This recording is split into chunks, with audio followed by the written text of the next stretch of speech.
আসসালামু আলাইকুম আরহামতুল্লাহি আবরাকাতু।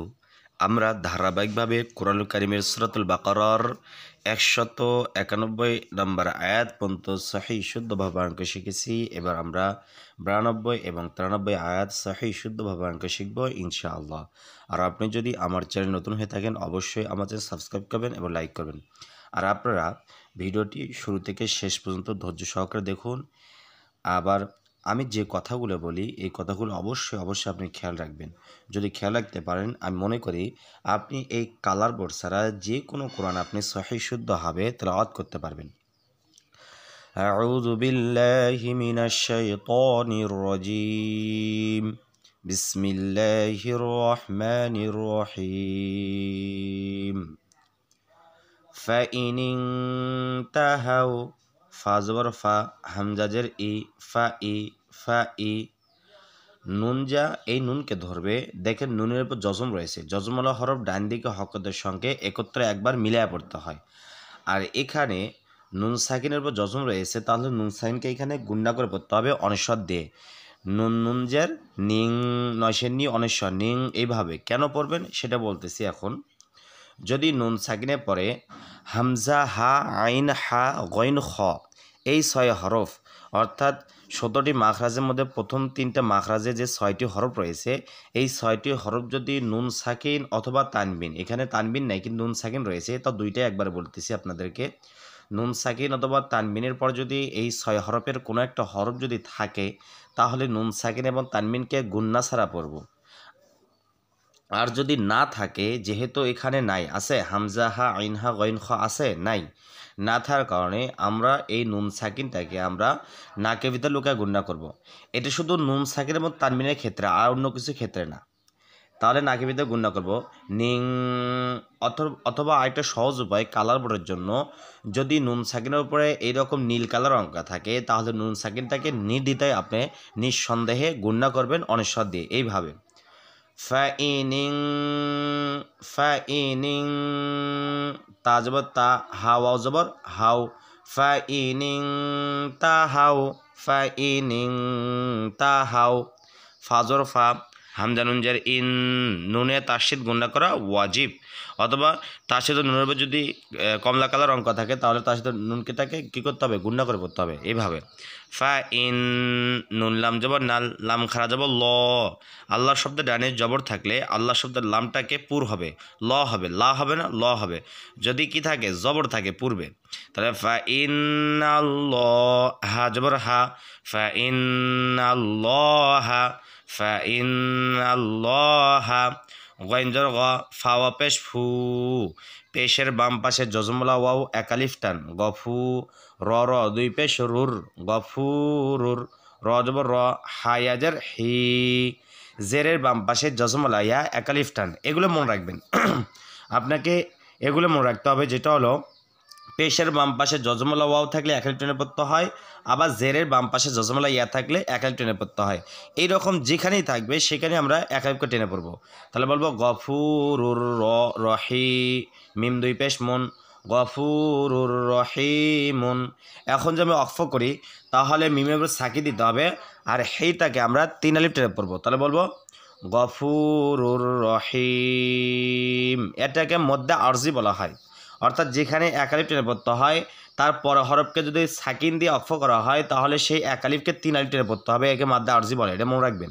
তাহলে গফুরুর রহিম।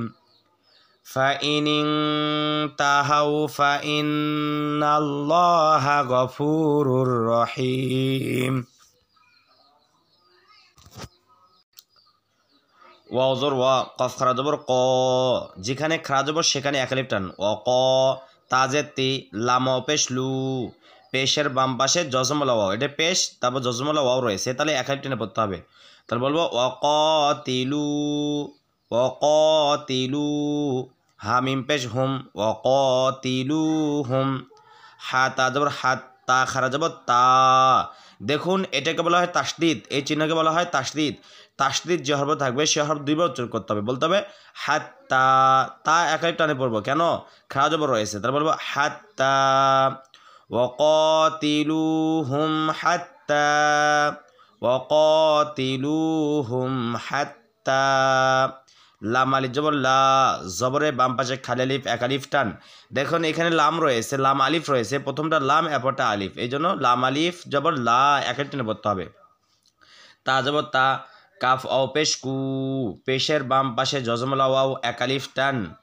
হাত্তা লা তাকু নুন জবর না লা তাকুনা লা তাকুনা ওয়াকাতিলুহুম হাত্তা লা তাকুনা ফা তাজের ফিত নুন জবর না ফিতনা ফিতনা তাওয়াও দুই পেশ তু ইদগামে বাগুন্না অর্থাৎ গুন্না করে পড়তে হবে, দুইটা হরফকে বিলে গুন্না করে পড়তে হবে।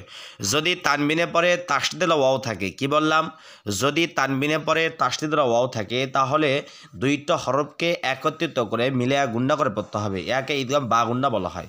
আর একটা সহজ উপায় হলো, যদি তানবিনওয়ালা হরফে যদি তানবিনওয়ালা হরফে যদি সবুজ কালার অঙ্ক থাকে তাহলে মনে করবেন এই তানবিনের হরফটাকে তার পর হরফের সাথে মিলিয়ে গুণা করে পড়তে হবে। এইভাবে বলতে হবে ফিতনাতু ফিতনাতু ওয়াজর ওয়া ইয়াতর ইয়া ওয়া কাফ পেশ কু পেশের বাম পাশে জজমরা ওয়াও এক আলিফ টান ওয়ায়াকু নুন দাল জবর নাদ ওয়ায়াকু নাদ। দেখুন আলিফ লাম রয়েছে, এগুলো কিচ্ছু নেই, এই জন্য নুন যা দালকে ধরবে। দাল ইয়াজের দি দাল দুই বচন হবে, উপরে তাসদিদ রয়েছে। দাল ইয়াজের দি জেরের বাম পাশে জজমলা ইয়া এক আলিফ টান ওয়ায়াকুনাদ্দি নুন পেশ নু ওয়ায়াকুনাদ্দিনু ওয়ায়াকুনাদ্দিনু লাম লাম জের লিল লাম খারা জবর লা লিল্লা হাজের হি লিল্লাহি, এটা লাম এটাও লাম, তাহলে লিল্লাহি ওয়ায়াকুনাদ্দিনু লিল্লাহি ওয়াকাতিলুহুম হাত্তা লা তাকুনা ফিতনাতু ওয়ায়াকুনাদ্দিনু লিল্লাহি ফাজর ফা হামজাদের ই ফা ই নুন নুন জের নিং ও যে এর আগে পড়ছিলাম না ফা ই নিং ইকফা নুন সাকিনে যদি কি থাকে, নুন সাকিনের পরে যদি হামজা হা আইন হা গইন খ এই ছয় হরফে কোনো একটা হরফ যদি না থাকে সেক্ষেত্রে গুন্না করে পড়বো। দেখেন তো আছে হামজা হা আইন হা গইন খ নাই, কি আছে তা রয়েছে, এই জন্য গুন্না করতে হবে নুন সাকিনের পরে তা থাকার কারণে। তাহলে ফা ইনিং, অথবা যদি নুন সাকিনের ওপর যদি নীল কালার অঙ্ক থাকে তাহলে নুন সাকিনকে আমরা নির্দিতে কী করবো, গুন্না করে পড়বো অনেশ্বর দিয়ে, নয়সের নিয়ে অনেশ্বর নিং এভাবে উচ্চারণ করতে হবে। ফা ইনিং তাজব তা হাও অজর হাও ফা ইনিং তাহাও ফা ইনিং তাহাও ফাজর ফা লামারি জবর লা জবরে বাম পাশে খালি আলিফ এক আলিফ টান ফা ইনিং তাহাও ফালা ফা ইনিং তাহাও ফালা আইন দাল পেশ রুদ দালটা কলকলার ধাক্কা দিয়ে পড়তে হবে, বলতে হবে রুদ ওয়া ওয়ালিজর ওয়া জবরে বাম পাশে খালি আলিফ এক আলিফ টান রুদ ওয়া নুন জবর না রুদ ওয়ানা রুদ ওয়ানা। আবার কলকলার চেনার উপায় হলো, যদি ডালের উপরে যদি লাল কালার অঙ্ক থাকে তাহলে ডালটাকে কী করতে হবে, ধাক্কা দিয়ে পড়তে হবে। এইভাবে রুদ ওয়ানা হামজা লামদের ইল লাম আলিফ জবর লা জবরে বাম পাশে খালি আলিফ এক আলিফ টান, তাহলে উদওয়ানা ইল্লা উদওয়ানা ইল্লা আইন জবর আ লাম জ জবর লাউ নরম হবে, লাউ জিব্বার আঘাত থেকে উচ্চারণ হবে জটা, তাহলে আলাউ আলাউ জ খাড়া জবর জ এক আলিফ টান খা জবর রয়েছে আলাউ জ। এই তাসদিদ থাকার কারণে জটাকে আমরা দুইবার উচ্চারণ করতেছি, ডান দিকে হকতের সঙ্গে একবার, নিজ হকতের সঙ্গে একবার, তারপর বলবো আলাউ জ লাম জাল্লি আলাউ জলি মিমিয়াজের মি জেরের বাম পাশে জজমালায়া এক আলিফ টান জলিমি নুন জবর না আলাউ জলিমিনা আলাউ জলিমিনা।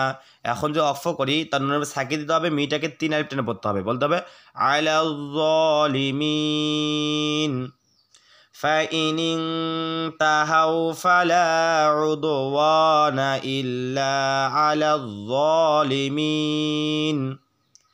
তাহলে এখান থেকে আগে পড়ি আমি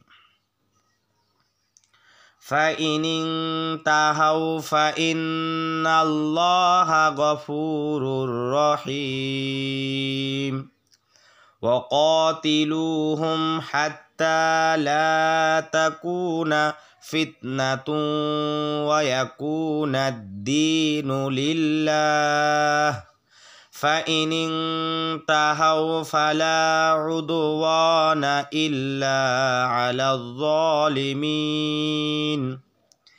যদি আপনাদের কাছে ভিডিওটি ভালো লাগে অবশ্যই আমার চ্যানেল সাবস্ক্রাইব করবেন, লাইক করবেন। আর আপনারা ধৈর্য সহকারে ভিডিওটি শুরু থেকে শেষ পর্যন্ত দেখুন, অথবা এখান থেকে আপনি স্ক্রিনশট দিয়ে নিয়ে নেন। স্ক্রিনশট দিয়ে নিয়ে আপনারা সেখান থেকে বারবার ট্রাই করুন, বারবার পড়েন, ইনশাল্লাহ আবার ভিডিওটা দেখুন, ইনশাল্লাহ আপনি সহিহ শুদ্ধ কোরআন পড়তে পারেন। অথবা আপনার বাড়িতে যদি কোরআন থাকে সেই কোরআনটা সামনে নেবেন, সামনে নিয়ে এখান থেকে ধরবেন, দেখবেন, আবার ওখান থেকে পড়বেন, একটু আটকে রাখবেন, আবার পড়বেন, দেখবেন ঠিক আছে কিনা, অথবা আবার সামনে একটু ব্যাক করবেন, সামনের দিকে কেটে দিবেন, কেটে দেখবেন যে ঠিক আছে কিনা, আবার দেখবেন, আবার পড়বেন। এইভাবে যদি আপনি পড়তে পারেন ইনশাল্লাহ আমি মনে করি বেশি কিছু দিন মানে 1 মাসের ভিতরে আপনি সহিহ শুদ্ধ কোরআন পড়তে পারবেন, একদম আমার মতো করে পড়তে পারবেন। আর সহিহ মানে আমার মতো পড়তে চাইলে আপনাকে বেশি বেশি পড়তে হবে। যদি বেশি বেশি পড়তে পারেন তাহলে মুখের যত দূর হবে, যত মুখের যত দূর হবে তত তাড়াতাড়ি পড়তে পারবেন আপনি। তাহলে আসসালামু আলাইকুম ওয়া রাহমাতুল্লাহি ওয়া বারাকাতুহু।